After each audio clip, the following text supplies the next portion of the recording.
SelfOS. Awareness is power.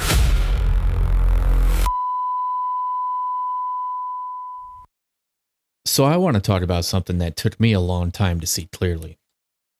And I'm still not sure I have it completely figured out.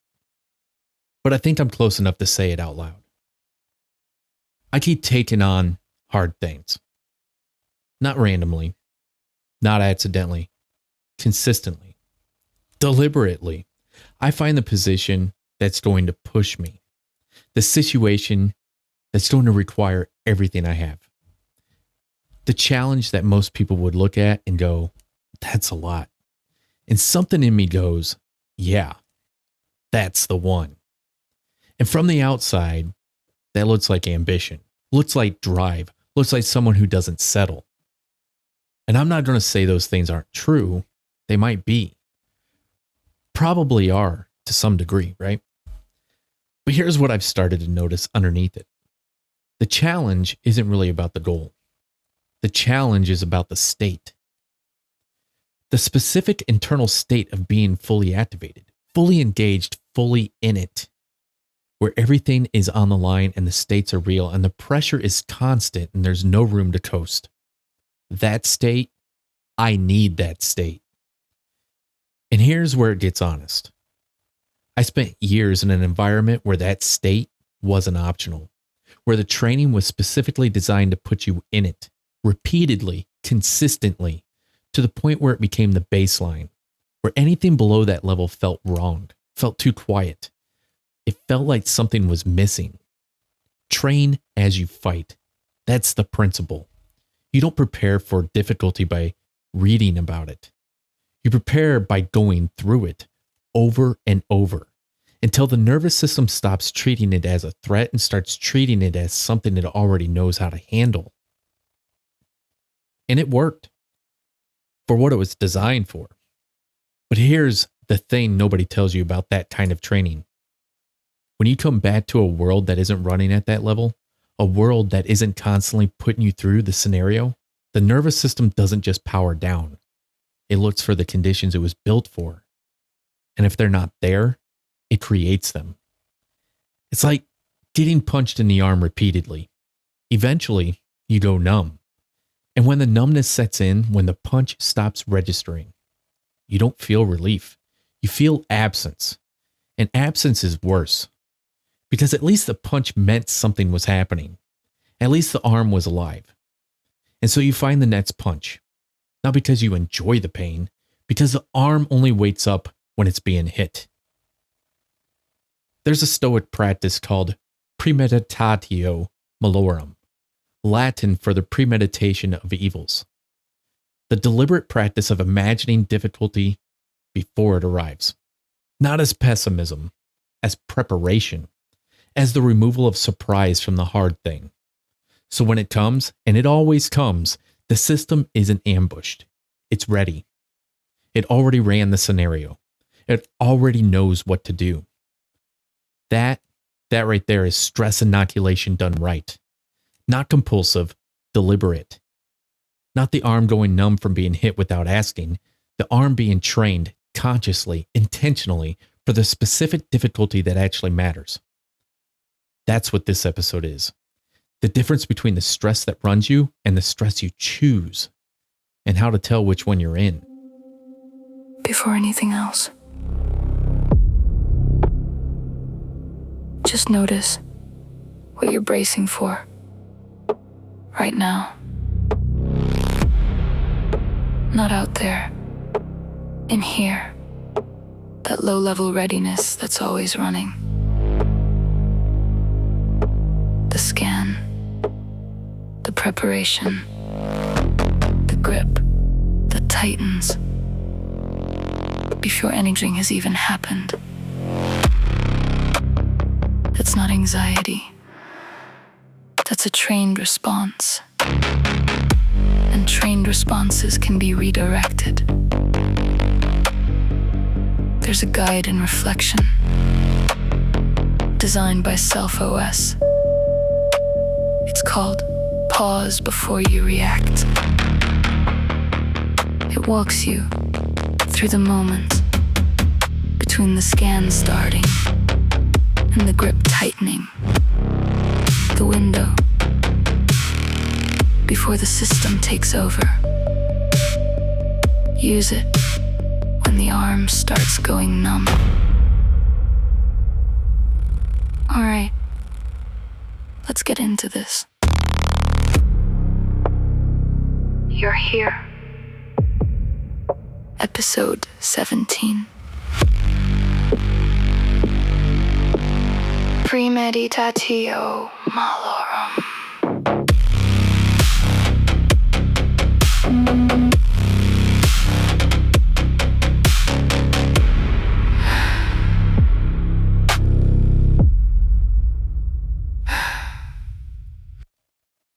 So let's talk about what's actually happening when the pressure arrives. Because I've been sitting with this for a while. And I want to make a distinction that I think is the most important thing in this episode. And I'll be honest, I didn't fully see it until recently. So stay with me, because I'm still working this out myself. There are two kinds of stress. From the outside, they look identical.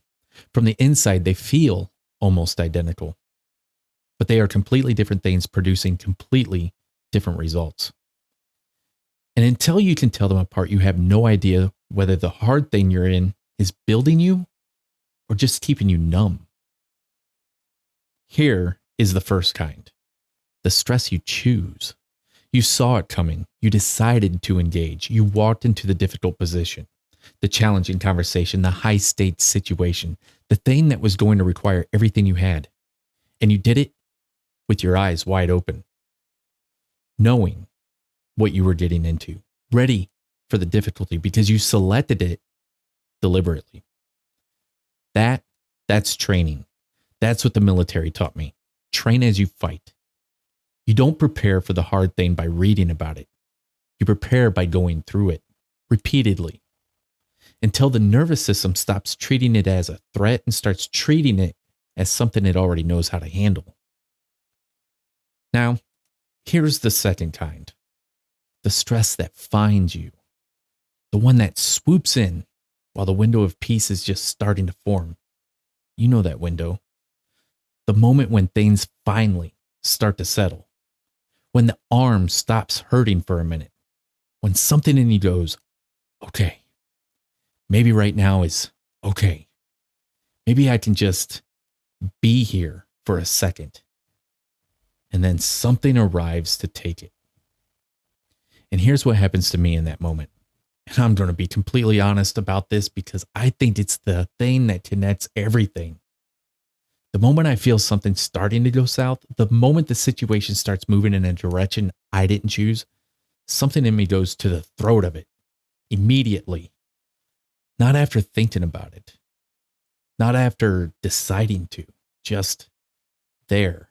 Grip. Tighten. Control. Because if I can control the thing, I can control the outcome. And if I can control the outcome, I can get back to the peace that just got taken. Which sounds reasonable until you realize what the grip is actually doing. You ever try to hold water by squeezing it? That's what the grip does. The tighter you hold the situation, the less information you get about where it's actually going. Because you're focused on holding it instead of reading it. You're managing the thing instead of understanding it. You're fighting the stress instead of using it. And I've done this my whole life. I grew up in an environment and spent years in an environment where the grip was the thing that kept everything from going sideways. And it worked. What it was designed for. But, here's what nobody tells you when you bring that back to civilian life. The grip doesn't know the difference between a real threat and a situational annoyance. Between something that actually requires everything you have and something that just requires patience. The people around me, the ones running without that kind of training, they look at that and go, he's intense. He's driven. He takes everything seriously. He doesn't let things slip. And what's actually happening is the arm went numb a long time ago. And the only thing that makes it feel alive is the punch. And I keep finding the punch over and over. Not because I'm broken, because the nervous system is doing exactly what it was trained to do, seeking the conditions it was built for, creating the pressure if the pressure isn't already there.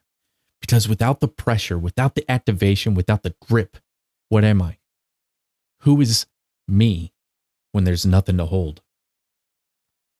That's the question underneath all of it. And I don't have a clean answer for it yet, but I know the question is real. And I think a lot of people listening know it too. Maybe not from military training, maybe from a house that ran on chaos, a relationship where love felt like intensity and intensity felt like love, a work environment where the crisis was always the point. Whatever the source, the arm learned what it learned, and now it seeks what it learned to survive. There's a difference between the stress that runs you and the stress you choose. And until you can tell which one you're in, you're not training. You're just getting punched. And I'll tell you what the tell is. For me personally, when I know which one I'm in, it's the grip. When I can feel the grip tightening, when I can feel myself go into the throat of the situation before I decided to, that's the compulsive version running. That's the pattern. That's the nervous system doing what it always does when peace starts to form and the scan picks something up. And the practice, the actual practice, is catching the grip before it tightens. Feeling the window forming. Sitting in it for a second before the scan starts. Before the preparation kicks in. Before the throat gets grabbed. Just the window. While it's still there. That's the hardest thing I've ever tried to do. Sitting in the peace long enough to actually feel it before the system takes it away. This track, the one coming up, is going to hold you in that moment. The one right before the grip. Don't try to hold it. Don't try to protect it. Don't grab anything. Just feel it while it's there. That's enough. Notice this right now. The system is still running. The scan is still there. But nothing has arrived to grab yet. That's the window. That's what it feels like when the arm isn't being hit. Stay in it. Don't look for the threat. Don't prepare for what might take it. Just notice what peace actually feels like when you're not managing it. The grip wants to form right now, you can feel it. The scan looking for something to prepare for. The system going, this is too quiet. Something must be coming. Let it want. You don't have to follow it. The window is still here. The arm is still alive without being hit. Notice that. That's not nothing. That's everything this episode is about.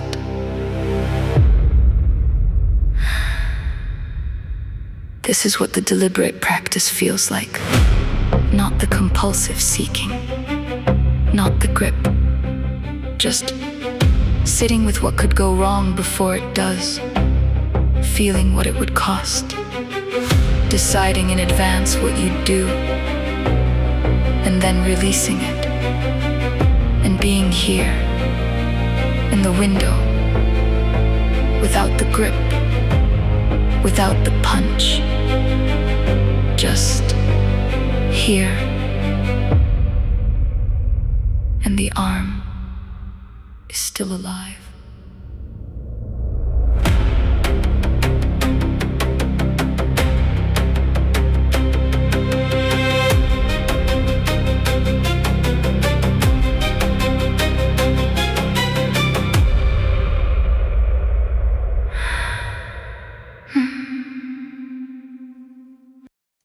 Okay, take a breath. Whatever came up in that track, whatever the window felt like, whether you stayed in it or the scan found something and the grip started forming, just let it be there. We're not judging anything. We're just noticing. because I want to talk about something that I think is the completion of everything we covered in the first half. And I want to introduce it carefully because it could sound like the opposite of everything I just said. But stay with me. There were military leaders, and I'm not going to name them because this isn't a history lesson, and I don't want it to feel like one. But there were military leaders who commanded armies, managed empires, lived under the kind of pressure most people can't even conceptualize. And they practiced something that at first sounds completely counterintuitive. They made their lives harder on purpose. Not because life wasn't already hard, it was enormously. The battles, the politics, the betrayal, the loss, the weight of decisions that affected millions of people. All of that was already there. And instead of trying to escape the difficulty, instead of gripping the throat of it and trying to control it into submission, they added more, deliberately, on their own terms. One of them used to sleep on the floor, not because he had to. He had every comfort available to him. He slept on the floor because he wanted to remember what it felt like to have nothing. So that when difficulty arrived, and it always arrived, it couldn't take anything from him he wasn't already prepared to lose. That's not masochism. That's the most sophisticated version of what the military taught me. Train as you fight. Except instead of waiting for the fight to train for, you create the training deliberately. You choose the hard version before the hard version chooses you. And here's the distinction that changes everything when you really feel it. When difficulty finds you, when the punch arrives without warning, when the window gets taken, when the situation starts moving south and the grip tightens, the stress is running you. But when you choose the difficulty, when you sit down in a quiet moment and deliberately imagine what could go wrong today, what you might lose, what might not work out, something completely different happens. The difficulty is still there. The discomfort is still real, but you're running it, not the other way around. And here's where I'm going to be honest about something. Because I can identify the compulsive version early, the pattern, the grip, the arm going numb and seeking the next punch. I know that one like I know my name. But the deliberate version, sitting down before the day starts and actually choosing the hard thing consciously on purpose for my own growth, I can't point to that the same way. Not yet. Because the compulsive version has been so loud and so constant that the deliberate version never had to exist. The pattern was already providing the stress. The arm was already getting hit. There was never a gap that required me to fill it intentionally. And I think that's the thing. The pattern kept me stressed enough that I never had to choose stress, which means I never actually developed the practice of choosing it, which means the stress has been running me, wearing the clothes of ambition, wearing the clothes of drive, wearing the clothes of not settling, and I've been calling it growth. Some of it was growth, genuinely. The capacity that came from years of difficulty is real. But here's what the deliberate practice builds that the compulsive version can't. Peace that isn't suspicious when you've deliberately imagined the worst, when you've already sat with the loss, the failure, the hard outcome, the thing you're afraid of, and you're still here and you're still okay. The peace that follows isn't a warning. It's not the quiet before the storm. It's just peace, earned, on purpose, because you already went through the storm in your mind before it arrived. That's what those military leaders understood that I've been learning the hard way. The grip doesn't protect peace. The deliberate practice of imagining what could take the peace before it actually tries to, that's what protects it. Because once you've sat with the worst version and survived it in your own mind, the real version loses most of its power to ambush you. And the arm stops needing to go numb because it's not waiting for the punch anymore. It already felt the punch deliberately on its own terms. And it knows what that cost. And it knows it can pay that cost and still be here on the other side of it. That's the practice, not the compulsive seeking of difficulty, not the grip tightening around the throat of everything that moves, not the arm going numb from repeated impact without direction or purpose. The deliberate sitting with what could go wrong before it does, in the quiet, in the window, while the piece is still forming. Not to create anxiety, to remove it. Not to find the next punch. To stop needing one. That's Premeditatio Malorum done right. That's stress inoculation with your eyes open. That's the difference between the military leader who sleeps on the floor because he chose to, and the nervous system seeking the punch because the arm forgot what it felt like to be still. And here's what the actual practice looks like, because I don't want to leave this as a concept. I want to leave this as something you can actually do, starting today.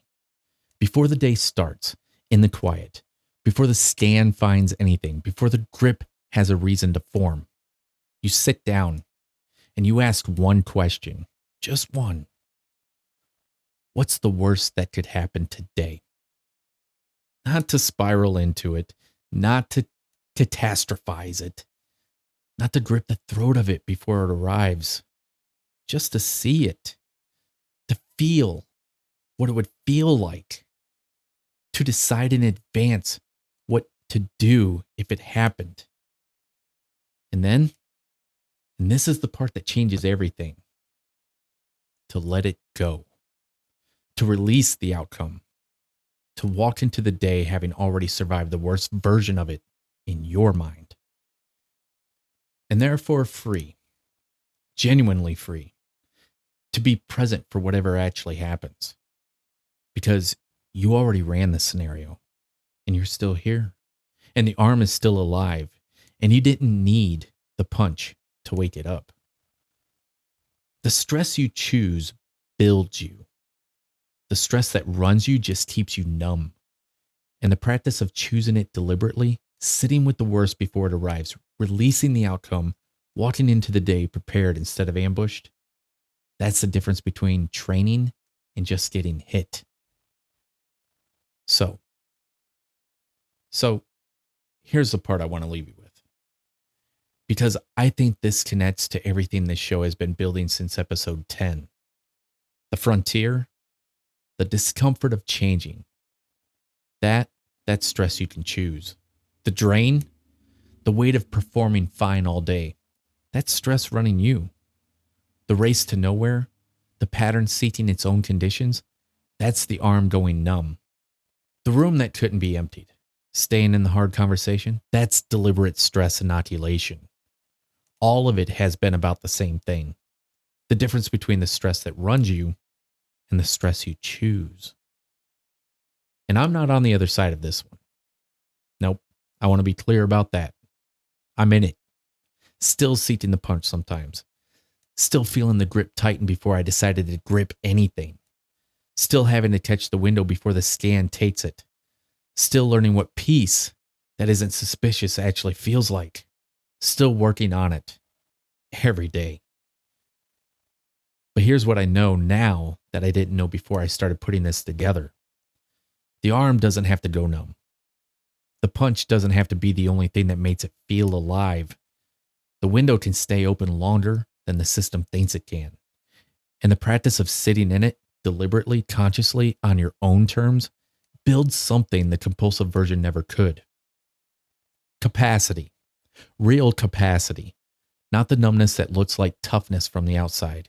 The actual ability to handle difficulty, chosen or not, because you've already been there in your own mind, and you survived it, and the arm is still alive, and the window is still open.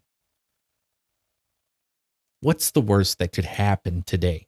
Ask it, sit with it, feel it, survive it in your mind, and then let it go, and walk into the day ready, not braced, ready. There's a difference. Braced means the grip is already forming.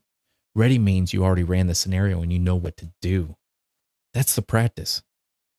That's Premeditatio Malorum. That's stress inoculation done right. That's the whole episode.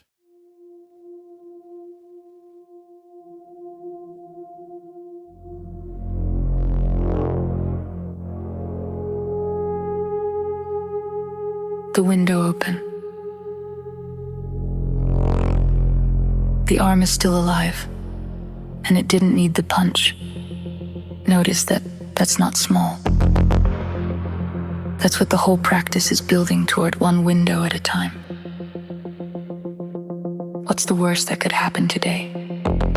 Ask it, sit with it, survive it in your mind, and then let it go.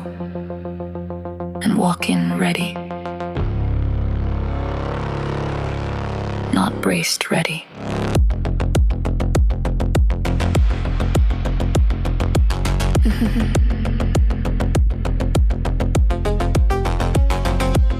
The stress you choose builds you. The stress that runs you just keeps you numb. You know the difference now. Use it. SelfOS. Episode 17. This was a production of SelfOS. Awareness is power.